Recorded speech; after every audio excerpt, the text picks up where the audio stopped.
What if you could travel back in time, not just a few decades, but millennia?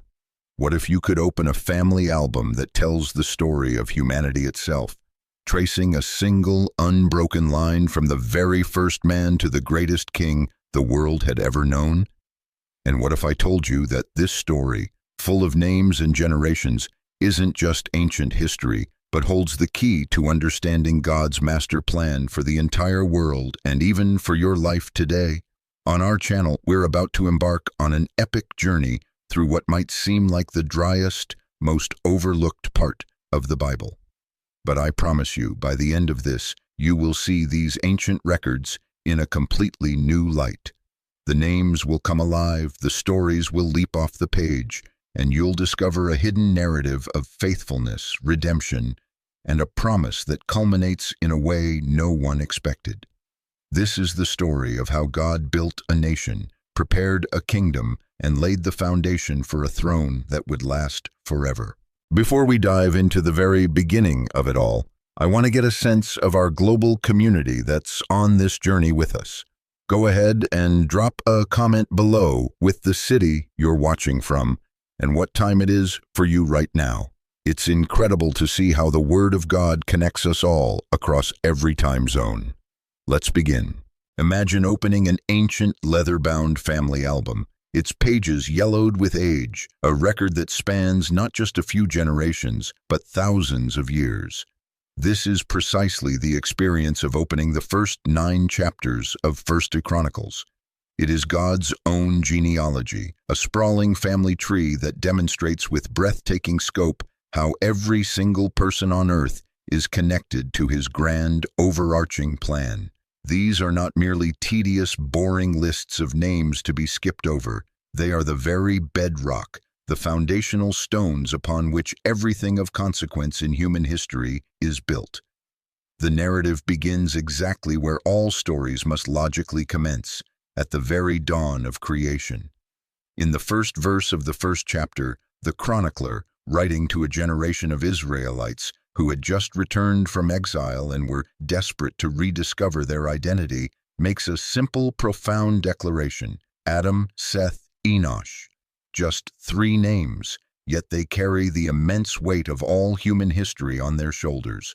Adam was the first man, the masterpiece whom God personally sculpted from the dust of the earth, breathing the breath of life into his nostrils and making him a living soul. He represents the beginning of our story, the direct link between humanity and its creator. Seth came next, his birth a beacon of hope after the unspeakable tragedy of Cain and Abel.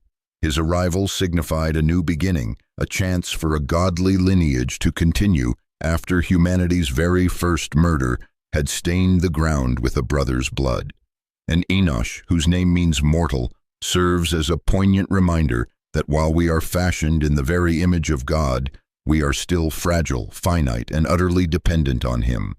We are dust, and to dust we shall return. The list continues, flowing like a river through time in verses 2 through 4. Kenan, Mahalalel, Jared, Enoch, Methuselah, Lamech, Noah. Each name is not just a placeholder, but represents an entire generation that passed down not only their DNA, but also the precious, fragile knowledge of the one true God. These were the patriarchs who walked the earth before the great flood, men who lived for centuries. Consider Enoch, who walked in such intimate fellowship with God, so closely and faithfully that one day he simply wasn't there anymore, for God took him away without him ever tasting death, a stunning preview of the eternal life God offers. Then there was Methuselah, who lived to be 969 years old, the oldest human being who ever lived, his long life a testament to the pristine environment of the pre-flood world and a symbol of God's long-suffering patience.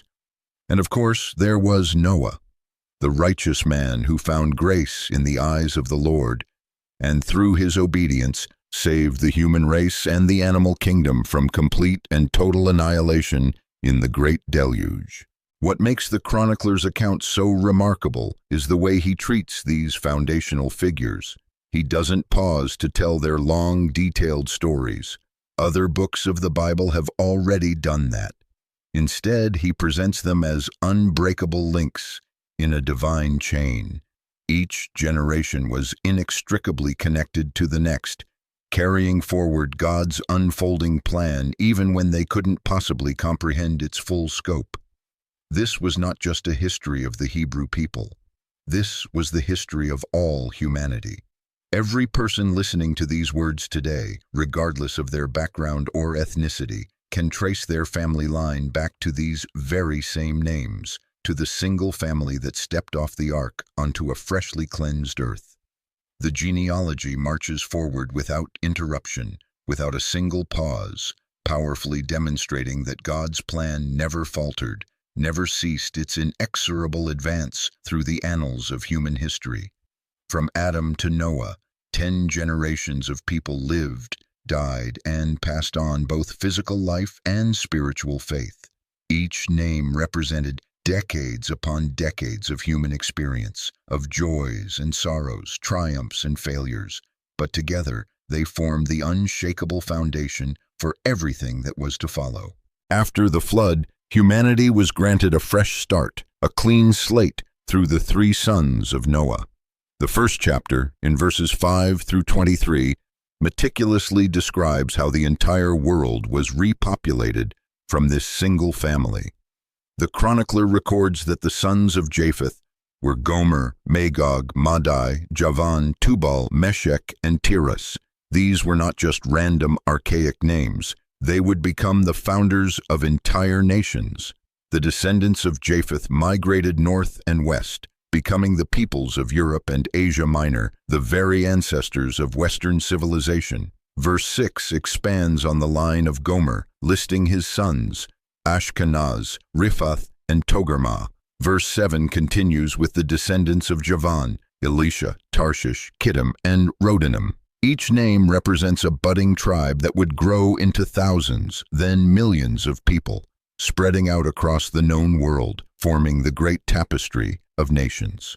The writer continues in verse 8, turning his attention to Noah's second son. The sons of Ham were Cush, Egypt, Put, and Canaan. The children of Ham spread out primarily through Africa and parts of the Middle East. Egypt, or Mizraim, would become the mighty empire where the family of Jacob would later sojourn for 400 years. Canaan would become the promised land, the territory that God would one day grant to the descendants of Abraham. It's a land central to the entire biblical story. Verses 9 and 10 detail the line of Cush, listing his sons, Seba, Havilah, Sabta, Rama, and Sabteka, and the sons of Rama, Sheba, and Dedan. Then a notable figure emerges. Cush fathered Nimrod. He was the first on earth to be a mighty man. Nimrod stands out as someone who made a name for himself, renowned for his strength and hunting prowess, a powerful warrior who, according to other traditions, founded the city of Babylon and the infamous Tower of Babel in an act of rebellion against God. Yet the chronicler's focus quickly moves on, not lingering on this powerful but ultimately defiant figure. Verses 11 and 12 trace the line of Egypt, whose descendants included the Ludim, Anamim, Lehabim, Naphtahim, Pathrusim, Casluhim, from whom the Philistines came, and Caphtorim. It's a fascinating detail that the Philistines, who would later become Israel's most persistent and troublesome enemies, are listed here simply as part of God's great human family, another branch from the tree of Noah.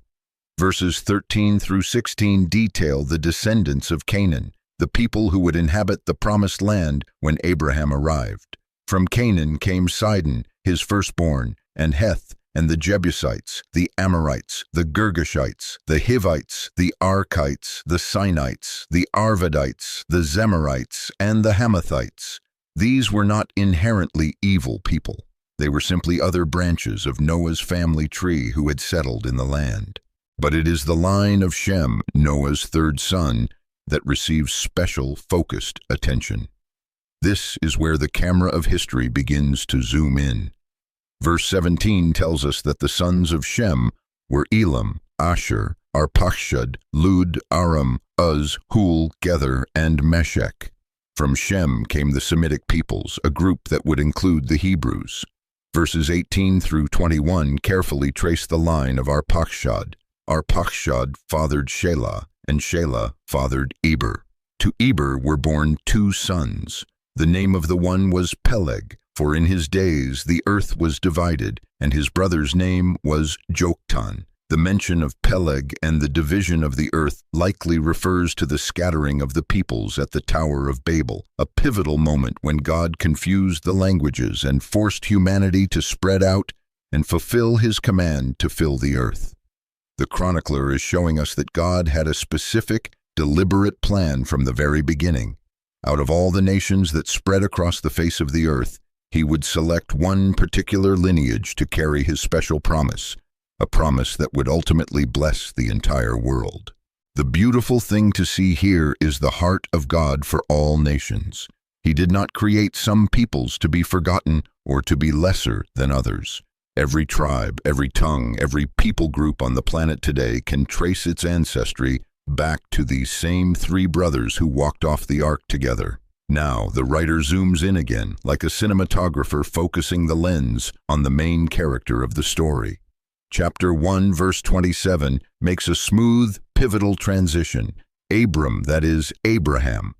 This is the moment where universal history transforms into salvation history. Abraham was not chosen because he was perfect or inherently special.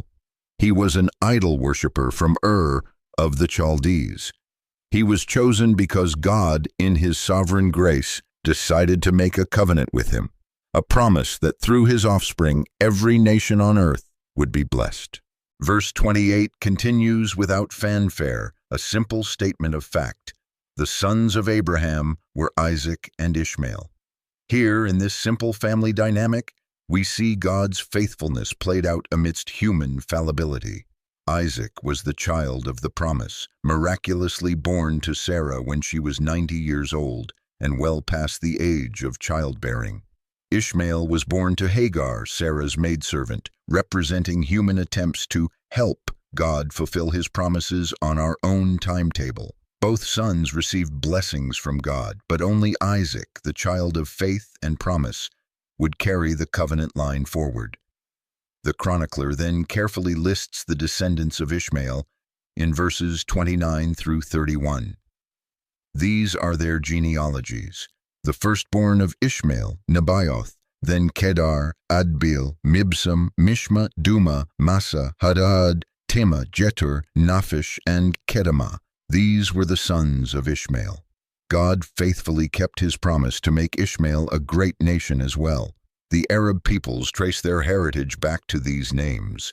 Each name represents a tribe that would grow and flourish. Verses 32 and 33 mention Abraham's other sons through his concubine, Keturah. The sons of Keturah, Abraham's concubine. She bore Zimran, Jokshan, Medan, Midian, Ishbak, and Shuah. The sons of Jokshan, Sheba and Dedan. The sons of Midian, Ephah, Epher, Hanoch, Abida, and Eldah. All these were the children of Keturah. Abraham truly became the father of many nations, just as God had promised. But the narrative focus quickly and decisively shifts back to Isaac in verse 34. Abraham fathered Isaac, the sons of Isaac, Esau and Israel. And here we have another critical turning point.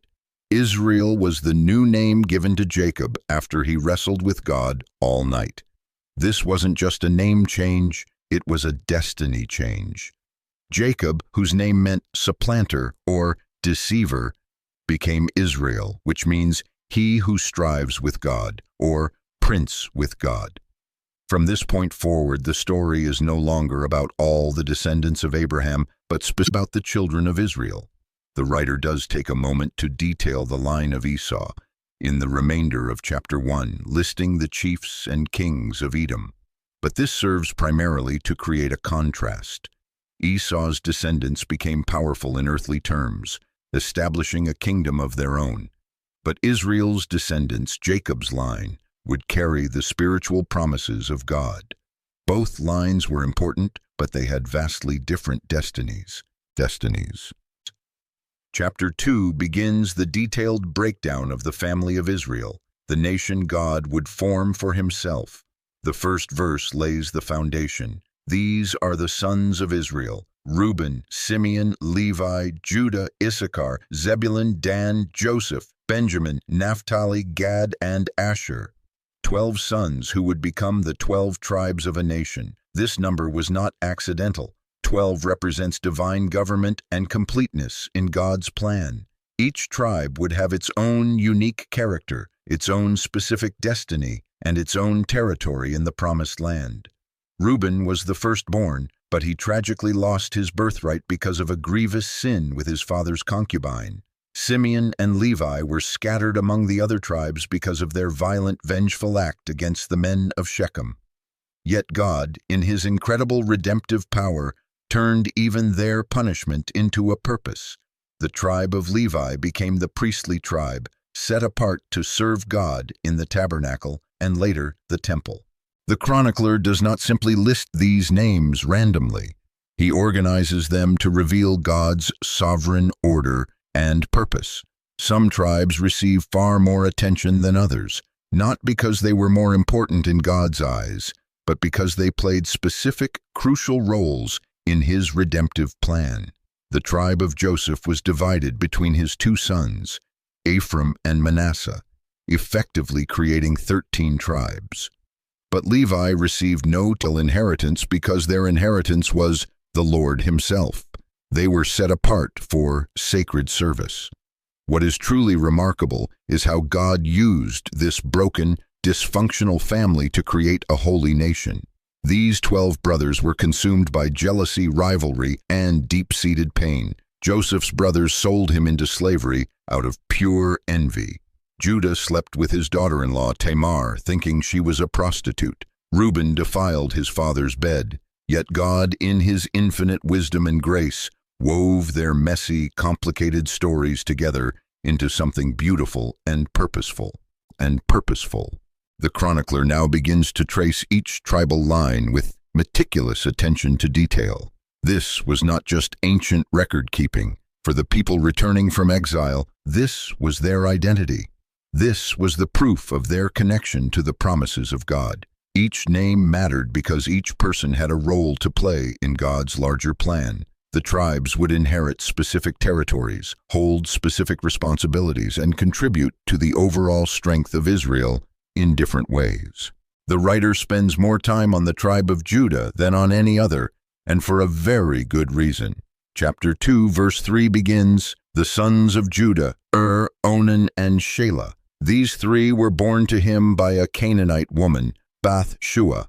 Now Judah's firstborn, was wicked in the sight of the Lord, and he put him to death." Right from the start, we see that God's choices are not based on human expectations or primogeniture. The story becomes even more complicated and scandalous with Tamar in verses 4 and 5. His daughter-in-law Tamar also bore him Perez and Zerah. All the sons of Judah were 5. Tamar, in a desperate act of justice, disguised herself as a prostitute to receive an heir from Judah after he had wrongfully withheld his 3rd son from her. It sounds shocking, a story of deception and immorality. But out of this messy situation, Perez was born, and Perez would become a direct ancestor of King David and ultimately of Jesus Christ. God uses even the most scandalous and unsavory situations to accomplish his sovereign purposes. The writer carefully traces the line of Judah through several more generations. Verses 9 through 12 show the progression. The sons of Hezron, who were born to him, Jerahmeel, Ram, and Chelubai. Ram fathered Amminadab, and Amminadab fathered Nahshon, prince of the sons of Judah. Nahshon fathered Salma, and Salma fathered Boaz. These names are critically important because they lead directly to the genealogy of King David. Boaz, as we know from the beautiful book of Ruth, married Ruth the Moabitess, a foreign woman who chose to follow her mother-in-law Naomi back to Israel and embrace the God of Israel. Their son Obed is mentioned in verse 12. Boaz fathered Obed, and Obed fathered Jesse. And Jesse, a humble sheep herder from Bethlehem, became the father of David. the greatest king in Israel's history. The chronicler is painstakingly building the case that David's kingship was no accident. It was woven into the fabric of God's plan from the very beginning. But the prominence of Judah wasn't just about producing kings. The writer shows how other descendants of Judah also played vital roles. Verses 18 through 24 detail the genealogy of Caleb, including his grandson Bezalel, who would become the master artisan, the chief architect endowed with divine skill to construct the tabernacle in the wilderness. Even the artistic gifts needed for worship came from the family of Judah. The chronicler continues to trace various branches of Judah's family tree through the rest of the second chapter and into the fourth, mentioning the cities they founded, the battles they fought, and the skills they developed. Judah was not just a single family. It became a complex network of clans and communities, each contributing to the tribe's overall strength and influence. While Judah carried the royal line, the tribe of Levi carried something equally important: the priestly line. Chapter 6 begins with a careful record in verses 1 through 3. The sons of Levi: Gershon, Kohath, and Merari. The sons of Kohath: Amram, Izhar, Hebron, and Uzziel. The children of Amram: Aaron, Moses, and Miriam. These three branches of Levi's family had specific duties in God's system of worship. From Amram came the most famous family in Hebrew history. Aaron became the first high priest. Moses became the great lawgiver and deliverer who led Israel out of Egypt. And Miriam was a prophetess and worship leader. A single family produced the nation's liberator, its high priest, and its music minister. This was no coincidence. God was preparing them for their roles for generations before they were ever needed.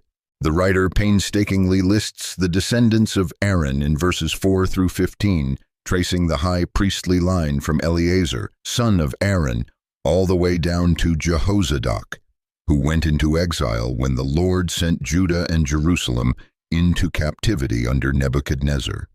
This long, detailed list demonstrates how God preserved the priestly line through centuries of ups and downs. Even when the kingdom fell and the people were carried off into a foreign land, the priestly families kept their identity intact. They knew exactly who they were and what their calling was. Zadok became a particularly important figure during the reign of David, remaining loyal when other priests rebelled, and his line would continue to serve for generations. The chronicler also details the other Levitical families, tracing the lines of Gershon and Merari. Each group had specific responsibilities for transporting and caring for the tabernacle. The Kohathites carried the most holy objects, like the Ark of the Covenant. The Gershonites handled the curtains and coverings, and the Merarites managed the structural framework. The Levites were set apart for the entire service of the tabernacle, while Aaron and his sons alone were permitted to make offerings on the altar of burnt offering and the altar of incense, making atonement for Israel. This divinely ordained division of labor ensured that the worship of God was carried out with order, reverence, and precision. After 70 long years of exile in Babylon, something miraculous happened. The Persian king Cyrus issued a decree allowing the Jews to return to their homeland. Chapter 9 explains the situation. So all Israel was enrolled by genealogies, and behold, they are written in the book of the kings of Israel. And Judah was taken into exile in Babylon because of their unfaithfulness. The exile was not the end of the story. It was a new beginning that required meticulous attention to these family records. The second verse describes the return. Now the first to dwell again in their possessions, in their cities, were Israel, the priests, the Levites, and the temple servants. Notice the order. First the ordinary lay people, then the religious leaders. God was rebuilding his people from the ground up, starting with families who remembered their heritage and were willing to leave comfortable lives in Babylon to rebuild their shattered nation. The writer lists specific families who returned, showing the diversity of the group. And in Jerusalem lived some of the people of Judah, of Benjamin, and of Ephraim and Manasseh. These weren't just statistics. They were real families who made the courageous choice to leave the relative comfort and security of Babylon to rebuild something that had been a ruin for decades. They came back with their genealogies intact, knowing exactly which tribe they belonged to and what their responsibilities were. The numbers are carefully recorded: 690 men from the leading families of Judah, 956 from Benjamin. These were the heads of their fathers' houses, leaders ready to take on the monumental task of reconstruction. The writer shows that the return was not a haphazard, disorganized migration. People returned according to their tribal affiliations and family structures. They had not lost their identity during the exile. They had carefully preserved it and were now using it as the foundation to rebuild their nation. The final piece of the puzzle was to reorganize Jerusalem itself to function as both a political capital and a religious center. The writer shows how different groups were assigned specific roles. Verses 10 through 13 detail the priestly families who returned, a group of 1,160 very able men for the work of the service of the house of God. These priests weren't just religious figures. They were administrators, teachers, and judges. The phrase "very able men" shows they were capable and energetic people who could handle the enormous task of rebuilding temple worship from scratch. Many of them could trace their genealogies all the way back to Aaron and knew precisely what their ancestors had done in the original temple. Verses 14 through 16 list the Levites who returned, including the descendants of the famous musicians Asaph and Jeduthun from the time of David. Their descendants came back to restore the musical worship that had made Jerusalem famous throughout the ancient world. They weren't just continuing family traditions, they were reviving the very practices of worship that David had established centuries before. Verses 17 through 27 describe the gatekeepers and their responsibilities. The gatekeepers, like Shallum and his brothers, were stationed at the king's gate on the east, just as their ancestors, the Korahites, had been.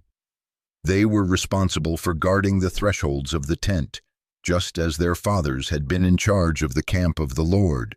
These were not just security guards, they were continuing a sacred family tradition that linked them to the greatest spiritual moments in Israel's history, from the time of David and Samuel all the way back to the wanderings in the desert. The writer concludes this section by showing how every role in the restored community was filled by people who knew their heritage and understood their purpose. The nation had been broken and scattered, but through the careful preservation of family records and faithful obedience to God's call, it was being rebuilt exactly as God intended. Every person knew their place, their purpose, and their heritage. The roots of the chosen nation ran deep, and now they were ready to grow once more. The story of David's rise to power begins with the tragic end of Israel's first king, Saul. Chapter 10 sets the scene. Now the Philistines fought against Israel, and the men of Israel fled before the Philistines and fell slain on Mount Gilboa.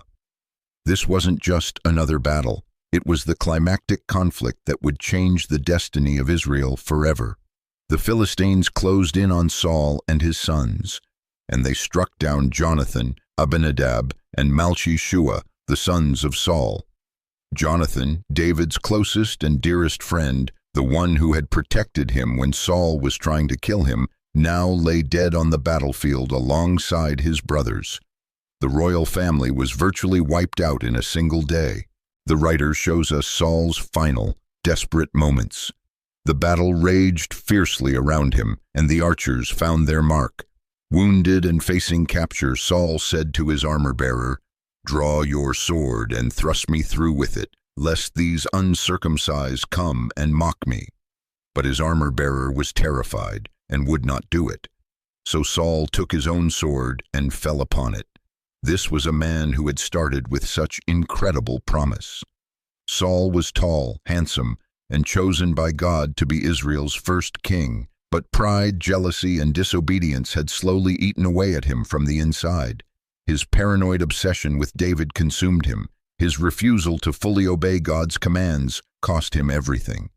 Now, in his final act of despair, he took his own life rather than face capture by Israel's enemies.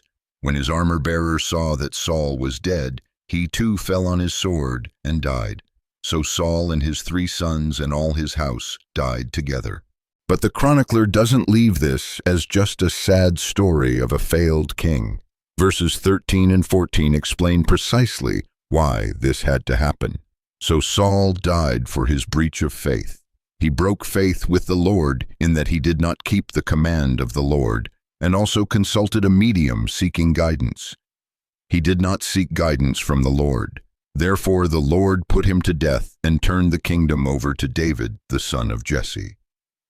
Saul's downfall wasn't about his personal weaknesses, it was about his failure to trust and obey God.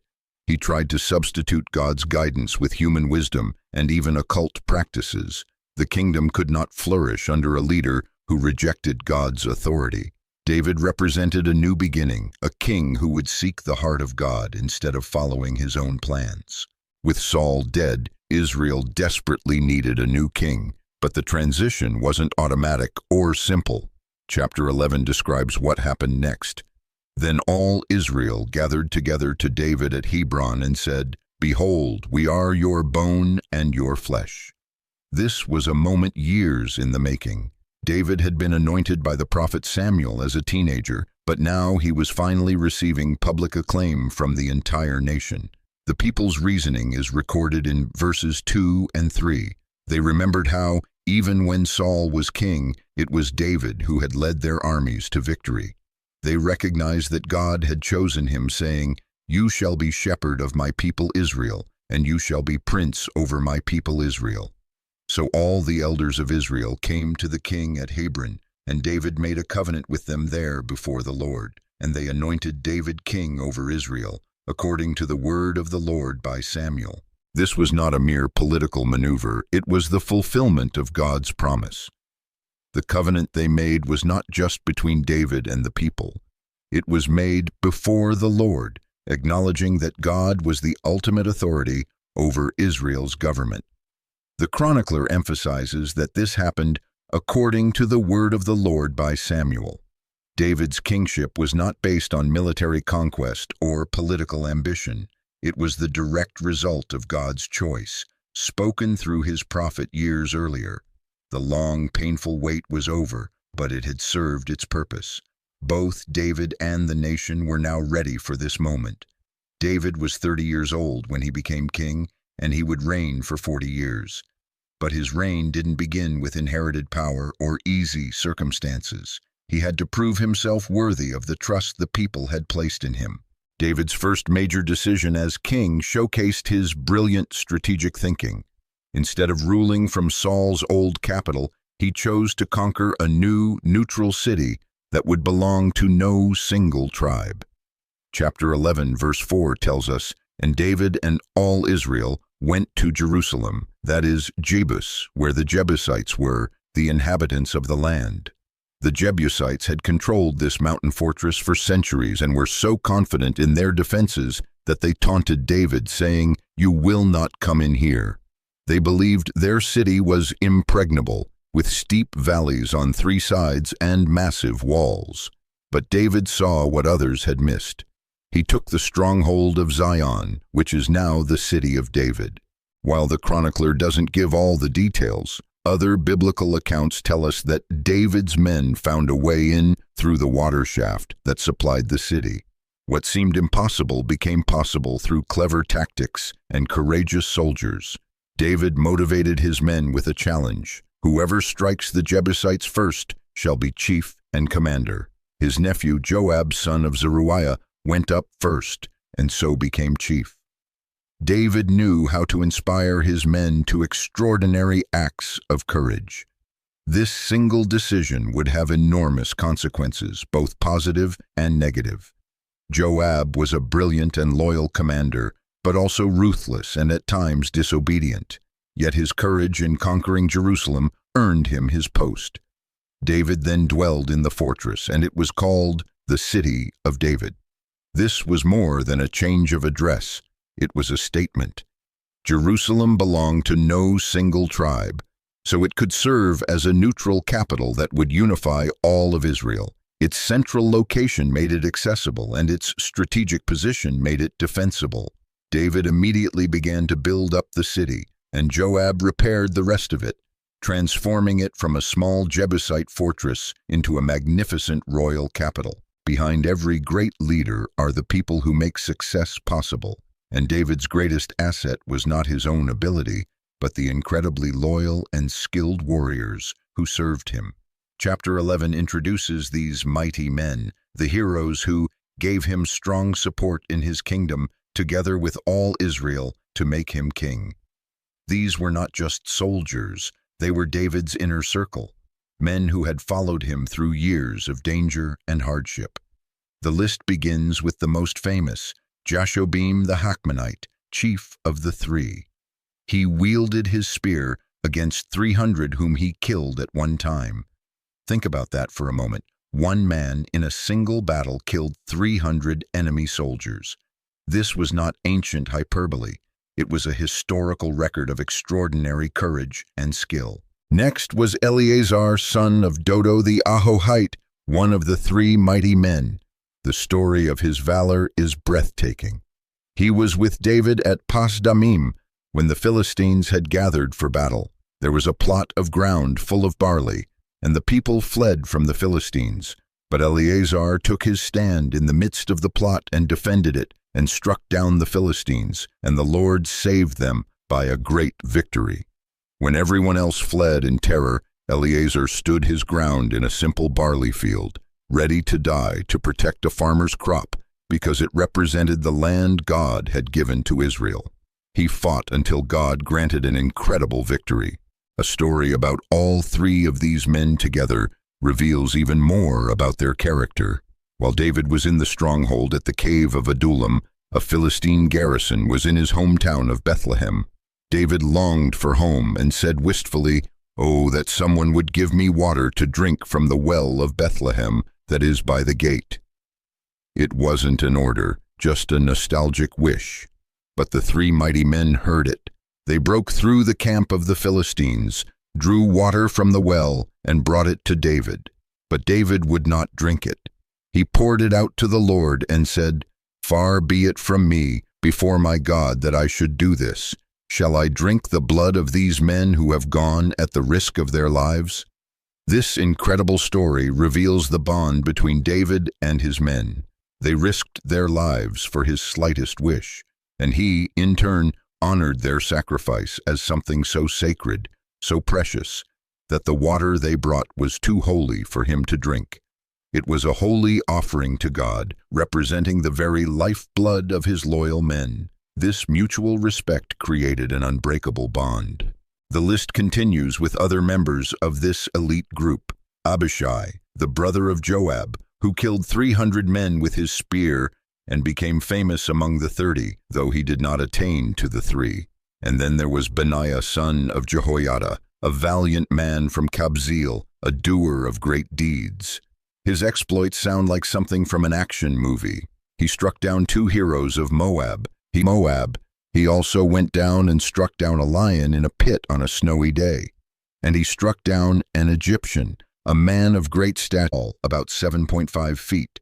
The Egyptian had in his hand a spear like a weaver's beam, but Benaiah went down to him with a staff and snatched the spear out of the Egyptian's hand and killed him with his own spear.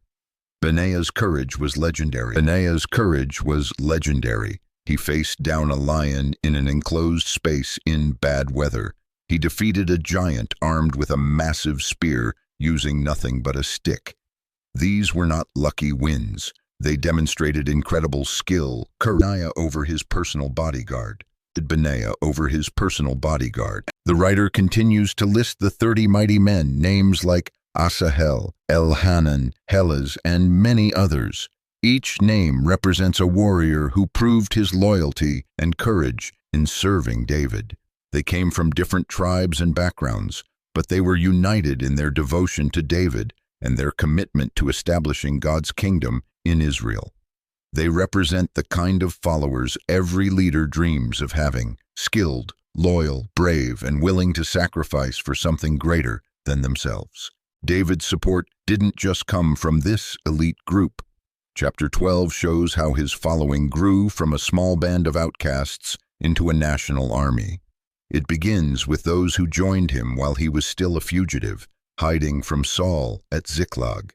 Remarkably, some of the first to join him were from the tribe of Benjamin, Saul's own kinsmen.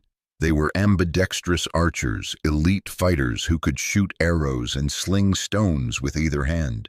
Their decision to join David showed that even people from Saul's own family recognized that God's favor was with David. Then came a group of Gadites, fierce warriors whose faces were like the faces of lions and who were swift as gazelles on the mountains. These were professional soldiers who crossed the Jordan River during its flood stage, an extremely dangerous feat, just to join David's cause. Men from Benjamin and Judah also came. David, ever cautious, went out to meet them, testing their loyalty.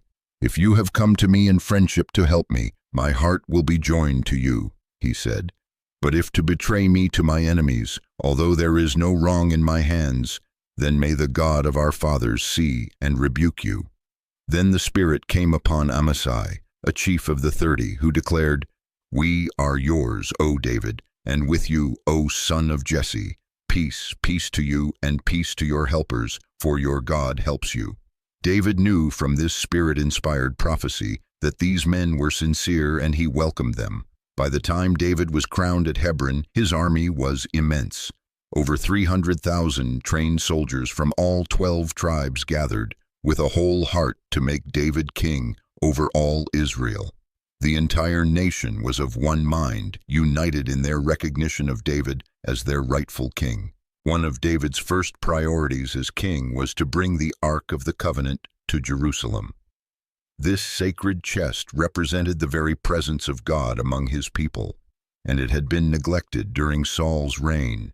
David consulted with all his leaders, showing that he valued their input.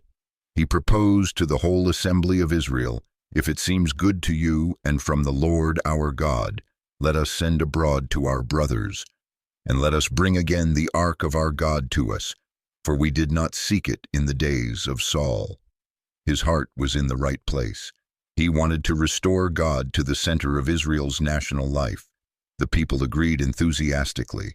So David gathered all Israel to bring up the ark from Kiriath Jearim. It was meant to be a great celebration. They placed the ark of God on a new cart, and David and all Israel celebrated before God with all their might, with singing, lyres, harps, tambourines, cymbals, and trumpets. It seemed like a good idea. After all, the Philistines had used a cart to return the ark, but David had made a critical mistake. God had given specific instructions in the law of Moses that only the Levites were to carry the ark, and only by using poles inserted through rings on its sides. As the procession moved along, the oxen stumbled. A man named Uzzah reached out his hand to steady the ark, and the anger of the Lord was kindled against Uzzah, and he struck him down because he had put his hand to the ark, and he died there before God. Uzzah's death was a shocking tragedy. His intentions were good. He was trying to protect the ark from falling. But good intentions do not override God's direct commands. The ark was so holy, so set apart, that to touch it unworthily meant death, regardless of the motive. David was at first angry, then terrified. "How can I bring the ark of God home to me?" he cried. The celebration turned to mourning. The grand procession ended in failure and confusion. David left the ark at the house of a Levite named Obed-Edom the Gittite. The ark remained there for 3 months, and the Lord blessed the household of Obed-Edom and all that he had. This blessing showed David that God wasn't opposed to the ark being moved. He was opposed to it being moved improperly. The problem wasn't the plan, but the method. During those 3 months, David clearly studied the law and learned what he had done wrong. He then made renewed preparations. He built houses for himself in the city of David and prepared a place for the ark, pitching a tent for it. This time he was far more careful. He declared, No one but the Levites may carry the ark of God, for the Lord chose them to carry the ark of the Lord and to minister to him forever. He gathered the sons of Aaron and the Levites and instructed their leaders, "Sanctify yourselves, so that you may bring up the ark of the Lord, the God of Israel, to the place that I have prepared for it. Because you did not carry it the first time, the Lord our God broke out against us, because we did not seek him according to the rule." David had learned his lesson. He took full responsibility for the previous failure. This time, the Levites consecrated themselves. And the Levites carried the ark of God on their shoulders with the poles, as Moses had commanded according to the word of the Lord. There was no cart this time, only careful obedience. The celebration was even more magnificent than before. David organized the musicians, Asaph, Heman, and Jeduthun, into a massive orchestra and choir to lead the people in worship. So David and the elders of Israel went to bring up the ark from the house of Obed-Edom with joy. And because God helped the Levites who were carrying the ark, they offered sacrifices in gratitude. David himself, clothed in a robe of fine linen and a linen ephod like a priest, danced and celebrated with all his might. So all Israel brought up the ark of the covenant with shouting, to the sound of the horn, trumpets, and cymbals, and made loud music on harps and lyres. Not everyone understood David's heart for worship. His wife Michal, daughter of Saul, looked out the window and saw King David dancing and celebrating, and she despised him in her heart. But David would not let criticism stop him from expressing his unbridled joy in his God. The ark was finally home in Jerusalem, and the city became not just the political capital of Israel, but its spiritual center. The presence of God once again dwelt among his people, and David had learned a valuable lesson about the importance of approaching a holy God on his terms, according to his revealed will rather than human wisdom. With his kingdom established and the ark in Jerusalem, David was sitting in his beautiful palace of cedar and felt a sense of unease. He said to Nathan the prophet, "Behold, I dwell in a house of cedar, but the ark of the covenant of the Lord is under a tent." David's heart was moved by a desire to build something permanent and glorious for God. Nathan initially encouraged him, saying, "Do all that is in your heart, for God is with you." It seemed like a logical and noble desire, but that very night, God spoke to Nathan with a different message. He sent Nathan back to David with one of the most important prophecies in the entire Bible. God began with a gentle correction. He reminded David that he had never asked for a permanent house, that he had been content to travel with his people in a portable tent for centuries, moving whenever they moved. The tent wasn't a problem to be solved. It was a symbol of God's willingness to dwell among his people wherever they went. Then came the beautiful reversal. God said to David, "You want to build me a house? I am going to build you a house."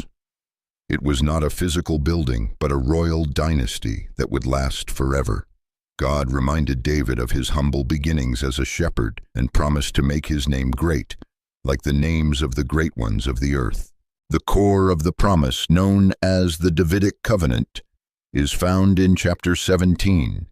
"When your days are fulfilled to go to be with your fathers, I will raise up your offspring after you, one of your own sons, and I will establish his kingdom.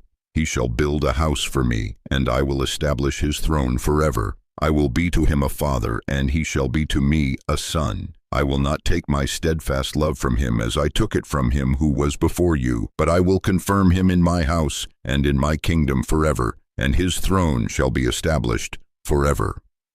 This incredible promise had multiple layers of fulfillment. In the short term, it pointed to David's son, Solomon, who would indeed build the temple and reign over a peaceful and prosperous kingdom. But the language of forever pointed far beyond any human king to the ultimate son of David, the Messiah, Jesus Christ, who would establish an eternal kingdom. David's response was one of overwhelming humility and gratitude. He went in and sat before the Lord and prayed, "Who am I, O Lord God?" And what is my house that you have brought me thus far? And this was a small thing in your eyes, O God. You have also spoken of your servant's house for a great while to come, and have shown me future generations, O Lord God. David was floored by God's goodness. He had started as a shepherd boy and become king. Now God was promising that his family would reign forever. The sheer magnitude of the promise was almost too much to comprehend. David understood that he was part of something eternal and cosmic in scope. With God's promise of an eternal dynasty secured, David turned his attention to establishing and securing his kingdom. Chapter 18 recounts a series of military campaigns that expanded Israel's territory to its greatest extent in history. He defeated the Philistines, Israel's most persistent enemy, and took the city of Gath, Goliath's hometown. He subdued Moab to the east. He won a massive victory against the Syrians to the north, capturing 1,000 chariots and a vast amount of bronze, which Solomon would later use for the temple furnishings. In every campaign, the chronicler repeats a key phrase, "And the Lord gave victory to David wherever he went." These were not just military conquests, they were fulfillments of God's promise to subdue all of David's enemies. David dedicated all the spoils of war, the gold, the silver, the bronze, to the Lord for the future temple. He saw himself as God's steward, not the owner of his conquests. David also established an effective government to administer his expanding kingdom. He administered justice and equity to all his people. He appointed Joab over the army, Jehoshaphat as the royal recorder, Zadok and Ahimelech as priests, and Benaiah over his personal bodyguard. This stable government, staffed with capable and loyal administrators, allowed David to build a strong and prosperous nation. Not all of David's campaigns were wars of conquest. Chapter 19 describes a conflict that began as a diplomatic mission. When the king of the Ammonites died, David sent a delegation to express his condolences to the new king, Hanun. But Hanun's advisors, paranoid about David's growing power, convinced him that the delegation were spies. In a foolish and deeply insulting act, Hanun seized David's servants, shaved off half their beards, cut off their garments in the middle at their hips, and sent them away, humiliated. This was an extreme insult in ancient culture, a declaration of contempt for David and his kingdom. War was now inevitable. The Ammonites, realizing their grave error, hired a massive mercenary army from the surrounding Syrian kingdoms, including 32,000 chariots. David responded by sending Joab and his entire army of mighty men. Joab found himself facing a two-front war with the Syrians before him and the Ammonites behind him. In a brilliant tactical move, he divided his forces. He told his brother Abishai, "If the Syrians are too strong for me, then you shall help me. But if the Ammonites are too strong for you, then I will help you." Then he uttered his famous battle cry, "Be strong, and let us use our strength for our people and for the cities of our God, and may the Lord do what seems good to him." Joab's strategy worked perfectly. The Syrian mercenaries broke and fled, and when the Ammonites saw their allies retreat, they lost heart and fled back into their fortified city. The Syrians regrouped with an even larger force, but this time David himself led the army of Israel, and he won a crushing, decisive victory that shattered Syrian power in the region. With their allies gone, the Ammonites were besieged in their capital city of Rabbah. David's forces conquered the city, and David himself took the king's crown, a massive gold crown weighing about 75 pounds, and placed it on his own head. The war that had begun with a diplomatic insult ended in a complete victory for Israel and a major expansion of David's kingdom. After years of military victory and territorial expansion, David made a decision that revealed a dangerous shift in his heart. Chapter 21 tells us, "Then Satan stood up against Israel and incited David to number Israel." This census was not motivated by administrative necessity, but by pride and self-reliance. David wanted to know the number of his fighting men to quantify the strength of the kingdom he had built. His general, Joab, immediately recognized the sin. He protested, "May the Lord add to his people 100 times as many as they are. Are they not, my lord the king, all of them my lord's servants? Why then should my lord require this? Why should it be a cause of guilt for Israel?" Joab understood that Israel's strength came from God, not from the size of its army. A census taken for military pride suggested David was beginning to trust in human resources rather than divine protection. But the king's word overruled Joab. The census was taken and the number was staggering: 1,100,000 men in Israel who could draw the sword and 470,000 in Judah. But God was displeased with this act, and he struck Israel. David's heart was convicted, and he confessed, "I have sinned greatly in that I have done this thing, but now please take away the iniquity of your servant, for I have acted very foolishly." God sent the prophet Gad to David, offering him a choice of 3 punishments: 3 years of famine, 3 months of being swept away by his foes, or 3 days of the sword of the Lord, a pestilence in the land. David's choice reveals his deep understanding of God's character. "I am in great distress," he said. "Let me fall into the hand of the Lord, for his mercy is very great, but do not let me fall into the hand of man." He chose the plague, trusting God's mercy more than human mercy. The pestilence was devastating. 70,000 men of Israel fell. The destroying angel came to Jerusalem, but as he was about to destroy it, the Lord saw and relented from the disaster. He said to the angel, "It is enough. Now stay your hand." The angel of the Lord was standing by the threshing floor of Ornan the Jebusite. When David saw the angel, he cried out to God, "Was it not I who commanded to number the people? It is I who have sinned and done great wrong. But these sheep, what have they done? Please let your hand, O Lord my God, be against me and against my father's house, but do not let the plague be on your people."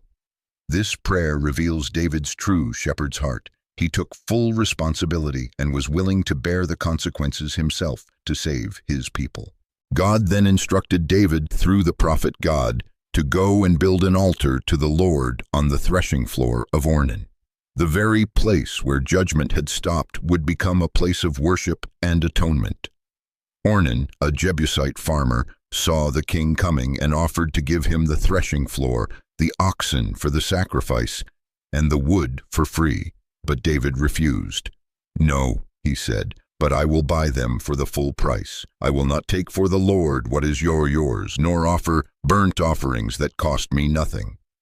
David understood that meaningful worship requires personal sacrifice, so he bought the site for 600 shekels of gold. And David built there an altar to the Lord, and offered burnt offerings and peace offerings, and called on the Lord. And he answered him with fire from heaven on the altar of burnt offering. The fire from heaven was the unmistakable sign of God's acceptance. The plague was stopped. This site, purchased as a result of David's sin and repentance, would become the very ground upon which Solomon's temple would be built. What began as an act of judgment ended in an act of redemption and preparation for the greatest construction project in Israel's history. With the site for the future temple established, David, now old and approaching the end of his life, threw himself into the most ambitious preparatory project in the ancient world.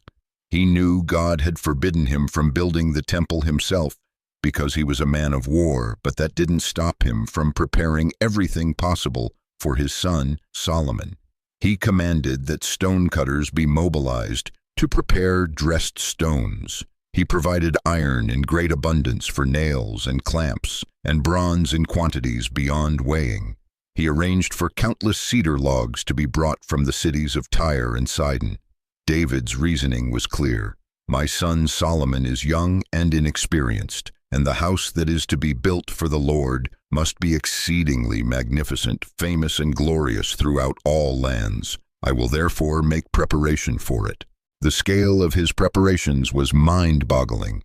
With great effort, he provided 100,000 talents of gold, approximately 3,750 tons, and 1,000,000 talents of silver, approximately 37,500 tons, along with immeasurable amounts of bronze and iron, timber and stone.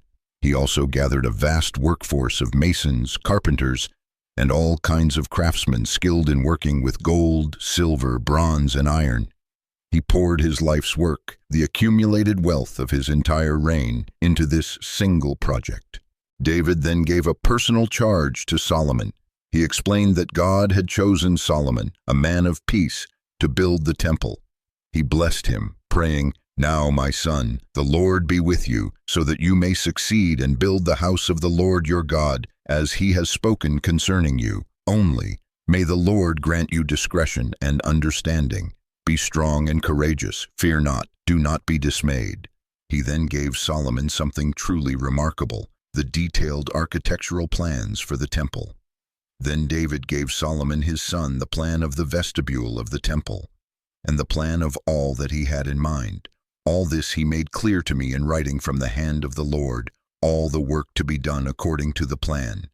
Just as Moses had received the blueprint for the tabernacle, David had received a divinely inspired blueprint for the temple. David also completely reorganized Israel's religious system for service in the permanent temple. He conducted a census of the Levites and assigned them new duties. Out of 38,000 Levites, 24,000 were to oversee the work of the house of the Lord. 6,000 were to be officials and judges, 4,000 were to be gatekeepers, and an astonishing 4,000 were to be musicians, who praised the Lord with instruments that David himself had made. He created a full-time professional religious workforce, organized into divisions that would serve in rotation. He established a system of organized musical worship on an unprecedented scale, appointing the families of Asaph, Heman, and Jeduthun to prophesy with lyres, with harps, and with cymbals. Music became a vehicle for divine revelation, a core part of Israel's worship. He organized the gatekeepers and treasurers, creating a sophisticated system for the security and administration of the temple's immense wealth.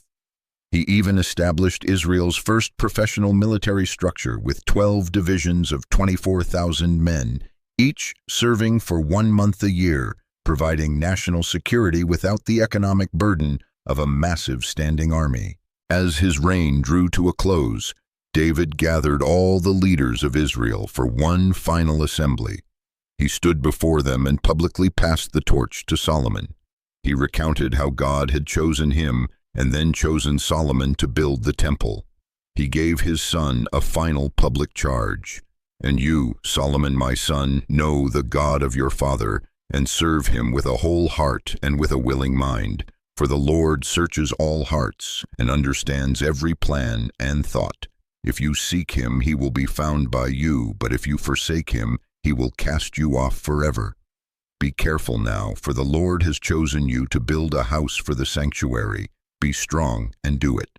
Then David led his people in one last great act of worship and generosity. He announced his own personal contribution from his private treasury, 3,000 talents of gold and 7,000 talents of purified silver. Inspired by their king's example, the leaders and the people gave willingly and joyfully. The offerings were overwhelming: another 5,000 talents of gold, 10,000 talents of silver, and vast quantities of bronze, iron, and precious stones. The people rejoiced because they had given willingly, with a whole heart. And King David also rejoiced greatly. David's final prayer is one of the most beautiful in all of Scripture.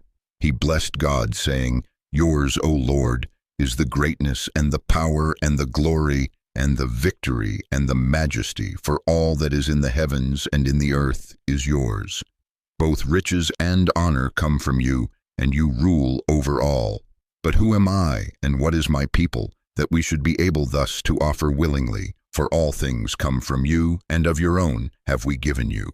David understood that all human achievement is temporary, that earthly wealth ultimately belongs to God, and that the greatest privilege is to be able to participate in God's eternal purposes. So David, the son of Jesse, died at a good old age, full of days, riches, and honor.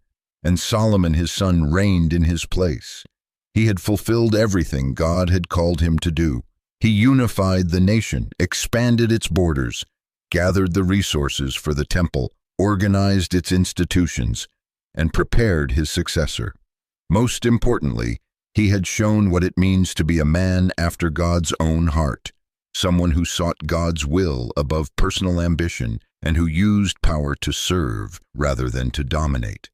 The kingdom he passed on to Solomon was strong, prosperous, peaceful, and spiritually vibrant. The preparations were complete. The stage was set.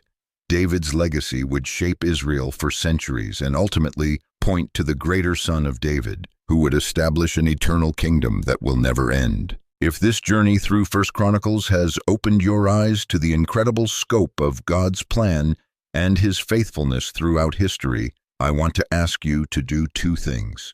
First, if you haven't already, please hit that subscribe button and ring the notification bell so you never miss one of these deep dives into the Word of God. Here on our channel, we are passionate about exploring the Bible as you've never seen it before, and there are so many more biblical treasures waiting to be uncovered. I want you to be part of this community.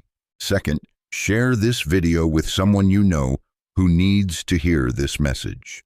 Maybe it's a friend who thinks the Bible is just a boring history book, or a family member who is struggling to see God's plan in their own life. The story of David shows us that God's plans are always bigger and better than anything we could imagine for ourselves, and he is an expert at turning our messes into masterpieces. Comment below and let me know which part of David's story impacted you the most. Was it his humility in the face of God's promises, his passionate heart for worship that transformed a nation, or perhaps the way God used even his greatest failures to accomplish divine purposes? Remember, the same God who was with David through every triumph and every trial is with you today. Your story matters to him, and just like David, he has plans for your life that are greater than you can possibly imagine. Until next time, keep digging deep into the Word, and I'll see you in the next video.